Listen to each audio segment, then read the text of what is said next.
Welcome to Moving Panels One Shot. This is where we have a nerdy little conversation. And today I am joined by my good friend Justin Baker, and we are going to discuss the villains that we feel deserve some manner of sympathy. So how are you doing today, Justin? Good, Laramy. Thank you for having me once again. I was actually very intrigued when you actually brought this topic to my attention, and I was like, ooh, that would make a really good one-shot. So what made you come up with this?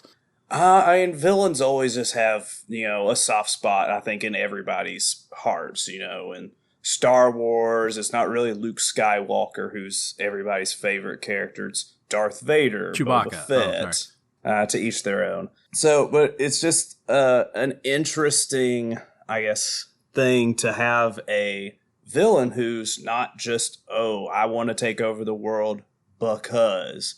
to where you have a villain who just, has a tragic backstory or somebody who, you just feel sorry for. It's just, I want you to be the hero almost. Yeah, and we're not actually necessarily saying they're good people. We're just saying that we get it. We understand why they went down the path that they went down. We understand what their motivation or what circumstances led to their villainy, in other words. All right, now we will separate out whether we're referring to comic book character versus movie character versus television character, because for me, there are some of these villains that I sympathize with a certain version of them. I don't know about you, Justin, but there's one, especially my number one. I sympathize with this character except for really in one circumstance. So I'm going to make it clear that I am not referring to that version of that character. But how about you? Unfortunately, all of mine are either TV shows or movies. Nothing wrong with that. I didn't really get a chance to rewatch. I really wanted to rewatch my number one, but when you're uprooting your family to another state, you don't really have that kind of time. Yeah. And you're talking about doing the research on this. I mean, I was like, okay, I ain't got, because I thought the same thing. I was like, I want to watch this one back, and I want to watch that one back, and I want to watch this one back. And, both of us are school teachers. We're both finishing up a school year, and it's just like, I don't have time for all of this. So again, but this will be a good one-shot, short little conversation. Since you are the guest, I will let you start first. Who is the first villain that you see as sympathetic?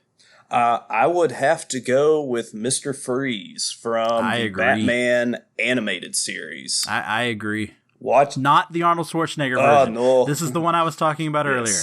Not the Arnold Schwarzenegger version. That was the very first thing my wife said. She said, you mean Arnold Schwarzenegger? You feel bad for him and all of his ice puns? Like, no. Chill. But the Batman animated series, I grew up watching it in the 90s. And so this was kind of one, other than the X-Men animated series, this is one of my first introductions to comic book characters. As it is with most people our age. And just the heartbreaking story. And like I said, it's been forever since I watched it. So I had to do a little research. And of course, when you research, you tend to more get the comic book side of it instead of the one particular episode. And you can correct me if I'm wrong, but Mr. Freeze is trying to get his wife is sick. There's a cure, and it just kind of leads. Well, he's trying to find a cure. Okay. And to me, it was just always, I felt so sorry. Like, you have this loved one that you are trying to save. And I mean, would you go down the path of villainy to save your loved ones, Laramy? So actually in the comic books, it's not that different. And there's actually a little bit more to his backstory. So he's not the ideal child. He does have a fascination with freezing things. And when his parents discover that he has frozen like a neighborhood cat or something. As all children do. Yeah. They send him to a boarding school. And while he's at this boarding school, that is where he meets Nora, who would ultimately become his wife. She, of course, like we talked about, she becomes ill. He devotes his life to saving her. But the way he does it, again, even before he's Mr. Freeze, when he's just, Dr. Victor Freeze, which is always funny to me when their name has to do with what they become. Really good writing there. Yeah. So they find out that he's funding his research to cure Nora by, in essence, embezzling money from the company he works for. The boss, who is also a horrible bad guy, comes down, starts destroying things, gets really mad, and he's the one that leads to Freeze becoming Mr. Freeze. The accident that causes him to not be able to, survive without being in sub-zero conditions. But now you talk about the animated series. Of course, in the animated series, it's that Nora is always frozen, and he's continuing to try to find a cure. But in the comics, in this particular storyline, at least that I'm talking about, Nora is actually killed in the accident that creates him as Mr. Freeze. Oh, wow, I didn't know that. Yeah, so his being Mr. Freeze, and I'm still saying it's sympathetic, because him being Mr. Freeze is then more of a revenge story of, I'm going to get back anyone who had anything to do with me losing my wife or not allowing me to continue this research and all that. So I totally agree with you. In fact, when you gave me this and I started kind of jotting down, Mr. Freeze was right there on the top of my list. So yeah, I'm right there with you for Mr. Freeze. Yeah, I mean, for him, like I said, that Batman animated series, that was the very first time I just felt sorry for a villain. Yeah. And, it's one that I still think about today. And I don't know. You're just making me want to rewatch the whole animated series. I need to find where it's streaming. I'm pretty sure it's on HBO Max. Did you watch Batman Beyond? I did, a little bit. Do you remember the one episode about Mr. Freeze in Batman Beyond?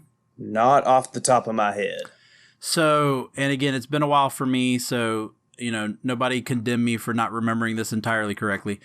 But he is just a frozen head in Batman Beyond, because of course it takes place, years into the future. But there's this other villain who ends up using Mr. Freeze's head to do a test about creating a new body.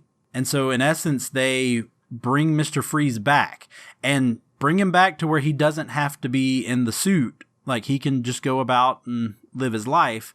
And it becomes this really kind of Flowers for Algernon type story, if you're familiar with that book, to where he all of a sudden starts realizing that the experiment is not going to hold. And so he then begins to just slowly die. And again, even with that, you're just going, wow, there's so much to this character that you really feel for this guy. It's almost like every reincarnation of him, they're just tugging at your heartstrings. Yeah. Well, every one since probably, the 80s when Paul Dini took hold, because, the Mr. Freeze from the 60s, when he was first introduced and all that, I mean, he was just the, campy, just villain of the week type guy. There really wasn't anything to him. But as soon as, like you said, with this animated series, with Paul Dini writing his story and gave him this background, and that's now what's been retconned in the comics, definitely one. But let's move on. I'm going to go with the next one on my list, because like I said, I had Mr. Freeze on there first. But you and I did X-Men the Animated Series, Season 1, previous episode. Go back and listen if you haven't. We cover the entire season, so it's a little bit longer of an episode. But I got to go Magneto. I mean, oh, definitely. Yeah. Now, for comic book fans, if you want an amazing Magneto origin story or storyline, there's a comic called Magneto Testament that was written by Greg Pak, and it's amazing. And of course, anybody who's seen the movies, we alluded to it a little bit in the animated series, but they kind of tiptoe around it. Obviously, we know that Magneto was, as a child, is a Holocaust survivor. He and his family were put into the camps.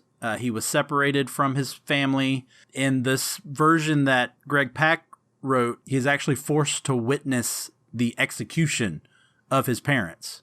And it is, of course, and which is similar to what they did in the 2000 X-Men movie, but they just did it where they pull them away, and then, he reaches out and he's, bending the gate.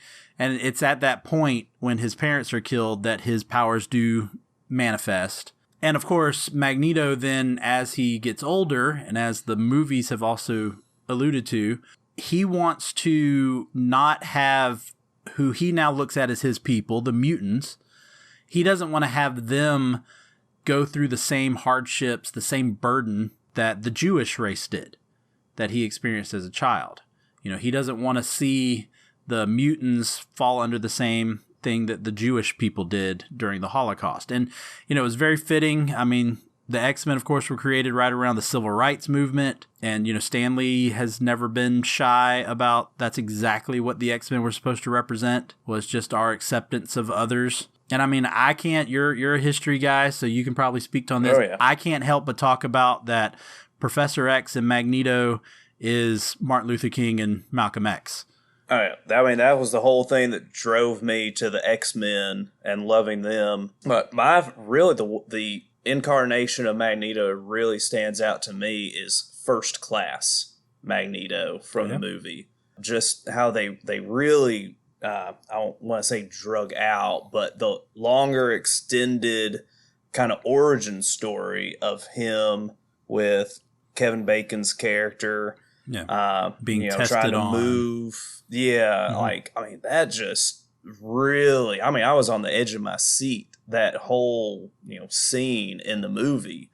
And then, spoiler alert for an old movie, when he sends that quarter through his head, I had to restrain myself from standing up in the theater and almost applauding, because I felt like I was in his shoes while watching that movie. Yeah, no, I mean, he definitely, you really do think, you know what, I get what you're trying to do. I mean, not necessarily saying you're going about it the right way, but I get it. I understand it. And I will say the Michael Fassbender version of Magneto does portray that so well, that you are so accepting of him as kind of a hero further into that series. I mean, not that Ian McClellan didn't do the same thing. Ian McClellan can do no wrong in my eyes. Oh, no, absolutely not. Yeah, he's great. And so, I accept him whenever he decides to team up with them. And that happens in the comics. I mean, Magneto, when Charles Xavier is supposedly killed in the comics, Magneto takes over the school and leads the school. And so there is that respect that, they both have, because they both know they're fighting the same cause. It's just Magneto does it one way while Xavier does it another way. And again, for that matter, Magneto's sympathetic to me. I feel his purpose. I'm right there with you. All right. Who else you got for us, Justin? I'm actually going to shake things up. I'm going to go with a somewhat newer movie and go with a female villain this time. I'm going to go Hela from Ragnarok. Okay. To me, the way I look at it is her bond with Odin, her father, and her being raised, basically her, she's his right-hand man. He's the one, he calls to her when taking over these other realms. And then it just seems, it's kind of like, what if your parents all of a sudden raise you one way and then they have some other kids and they change their whole lifestyle? Yeah, just completely abandon you. Yeah, and then you're abandoned, and then they ship you off to boarding school somewhere else. For her, it was, completely other realm. And so I felt for her. Like, you have this sense of abandonment. I wish they had kind of dug into it deeper in the movie. But yeah, that was something that I kind of felt for once she tore the ceiling, and revealed the old mural. Yeah. And I was just like, oh my gosh, who would have thought that? Yeah, no, that's a very good point. And of course, we are just talking about the movie version, because in the comic books, I don't know if you know this, Hela's dad is actually Loki. Oh, Yeah. did not know that. Yeah. And again, you could make almost the exact same argument you just made for Hela. You could make that same argument for Loki, too. That's actually, I will say that's actually good writing right there. Yeah. Because, yeah, Loki, he's adopted, so he doesn't quite fit in. He's always seems to be out of place. He's overshadowed by Thor, even though he's still there, unlike Hela. He's still there. He's still, no matter what he does, Odin always looks at Thor more than Loki. So, yeah, I mean, I would argue kind of saying Odin's just a bad dad. I think that's what we're establishing there. He's a bad dad. He's bad in the God of War video games. Yeah. So he's just a bad person overall. Yeah, Odin, Zeus, whatever. If you're the father of the gods, you're a horrible person, apparently. All right. Who do I want to go with next? Well, you kind of went a little different. I'm going to go a little different. This may be a character, since I know, Justin, you're not extremely knowledgeable of comics. This character you may not know. But I'm going to go Dexstar. Now, if you're not familiar with Dexstar, as people, and again, if listeners aren't familiar with Dexstar, if you've seen anything related to Green Lanterns, and if you've seen any of the villainous Green Lanterns, which are the Red Lanterns, I know there's the yellow ones too, but I'm talking about the Red Lanterns. He's the cat. Like, he's a cat. Dexstar is straight up a cat. I'm not talking about a person-shaped cat. He's a cat. Not an anamorphic cat. That's exactly where he came from. So Dexstar, which I think, and I should have looked this one up. I didn't think about it. I just jotted down some notes about the character. I think before he becomes Dexstar, I think his name is, when he was just a cat, was just like Dexter. Did he have a laboratory in his parents' house? Well, you want to talk about another kind of sympathetic villain? Maybe. I don't know. That's an argument for another podcast. But Dexstar was a stray cat in New York. He is found by this guy who takes a lot of good care of him. And he grows to love this guy. And then the guy's murdered. Oh, wow. Kind of Crime Alley situation, or Hell's Kitchen, since we're talking Marvel. But, Crime Alley kind of situation with DC. I'm not saying it was Crime Alley, but he witnesses, his owner getting murdered. And now he's once again a stray cat, abandoned, having to forage for food on his own and live on the streets again. And he is found by this, group of just thuggish boys who tease him and kind of beat on him and, play these games with him that are causing pain and whatnot to Dexstar.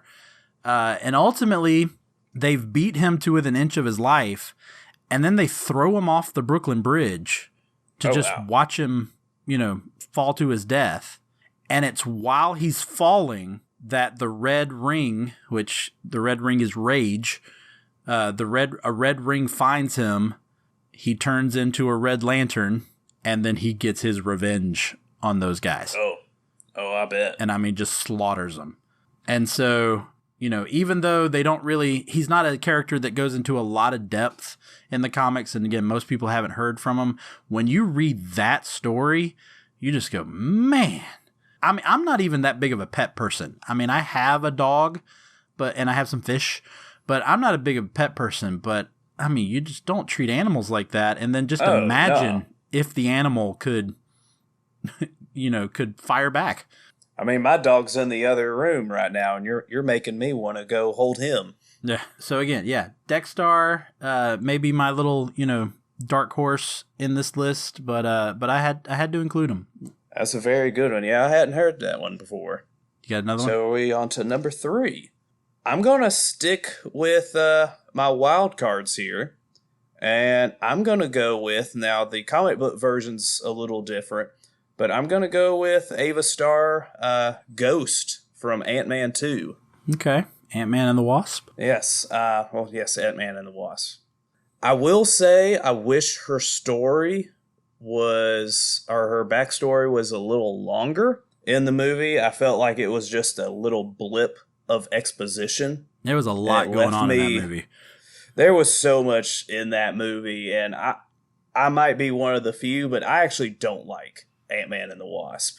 Okay. Mostly because I wanted more of her story.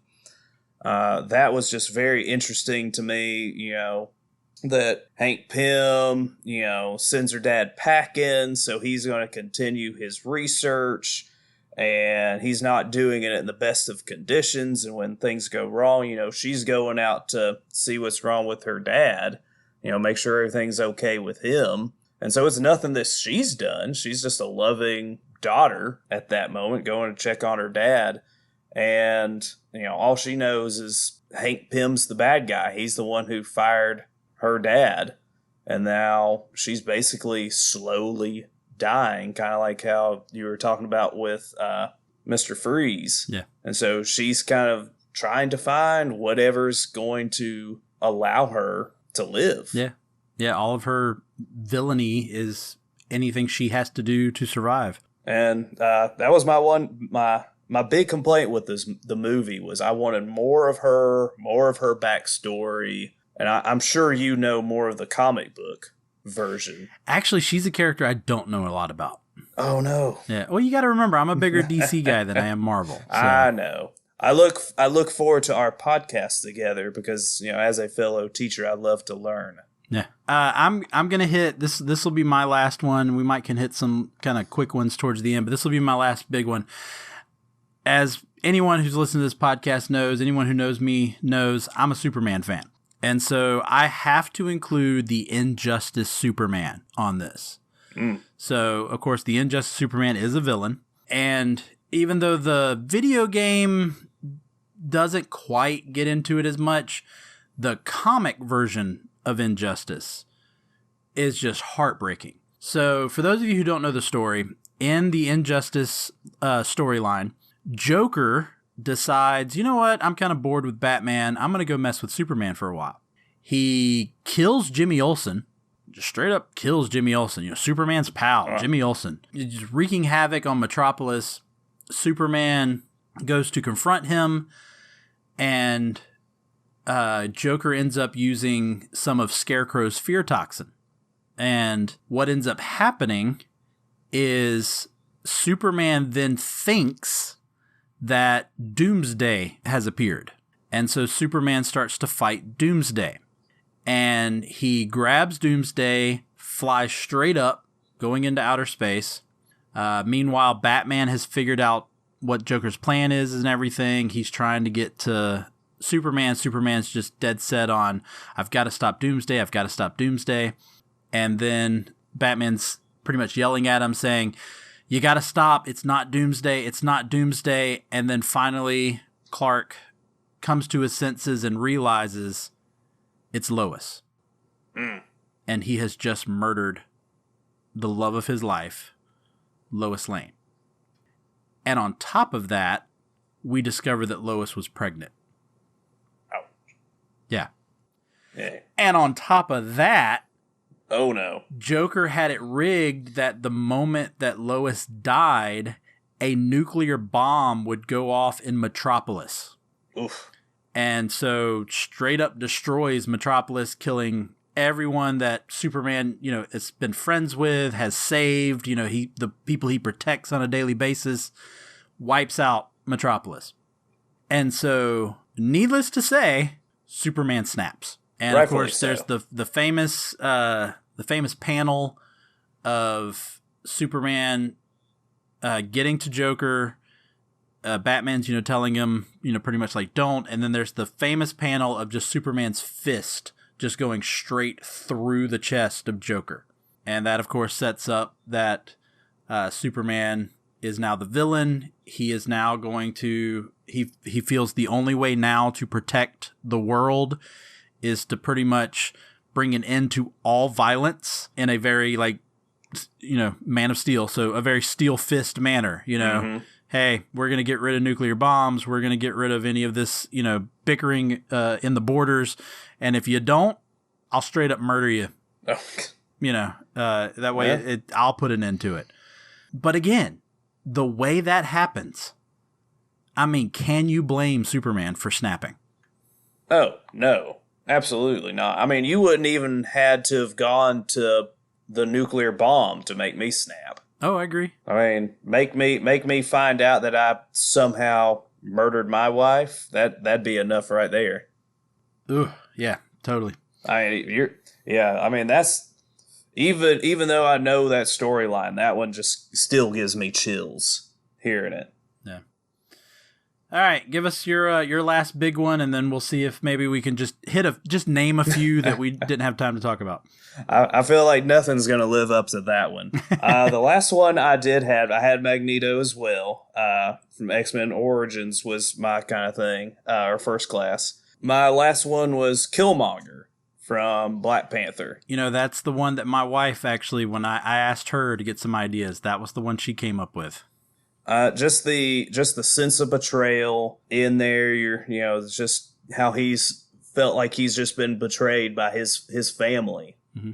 And it's the classic, you're fighting the same battle, mm-hmm. but different ways to do it. Again, repeat of that, like we talked about, yeah.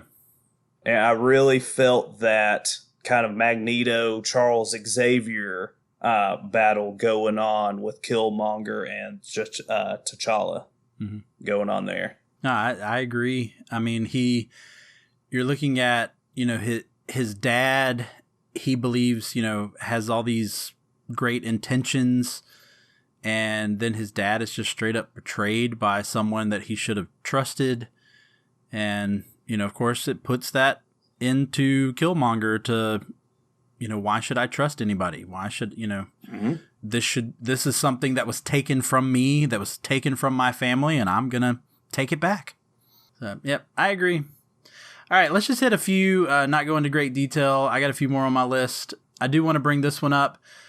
I'm going to say Kingpin, Wilton Fisk, but I'm only going to say mm-hmm. it out of a storyline, a comic from Frank Miller called Love and War. Of course, official title is Daredevil, Love and War.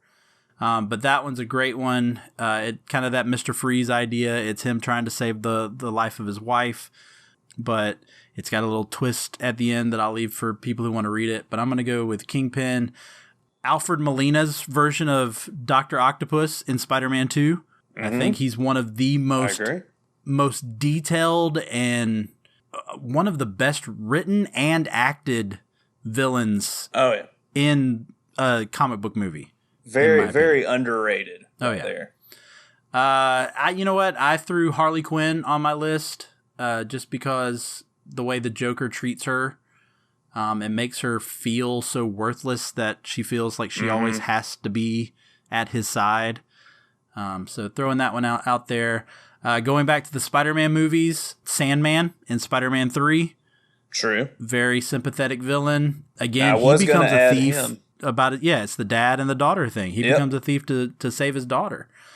He even says in the movie, he says, "I'm not a bad guy. I've just had a bad life." Mm-hmm. And it's a great line for a sympathetic friend. But those are some of my, quick mentions. You got any quick mentions? No, I had Sandman on there as well, but I haven't watched probably Spider-Man 3 since it was in theaters, honestly. And funny story. The night we went to go watch Spider-Man 3, we were in an Applebee's, and guess what came crawling on our table? A spider. Oh, okay. So good times. Irony. You got a free dinner? No. Unfortunately, we had already paid. So I still would have said something. Yeah. It looked like Venom, so we were trying to get out of there. All right. Well, thank you, Justin. It's been a very interesting little conversation. This is actually one that I would probably want to do with maybe some other people as well, and just to see what they think. And you, listener, if you've got a sympathetic villain that you want to let us know about, I mean, hit us up. We're on social media, Facebook, Twitter, Instagram. You can reply to us, message us. I can speak. We are at Moving Panels. I am on TikTok. I might even post a video about this, kind of see what people will say, asking them who do they think their sympathetic villain is. If you want to reach out to us through email, we are movingpanels@gmail.com. And as always, I want to thank my guest, Justin Baker, for joining me for this and giving me such a great topic for this one shot. So thank you, Justin. Oh, Once again, thank you for having me. All right. For Moving Panels, I'm Laramy Wells, and I'll see you on the other side of the page.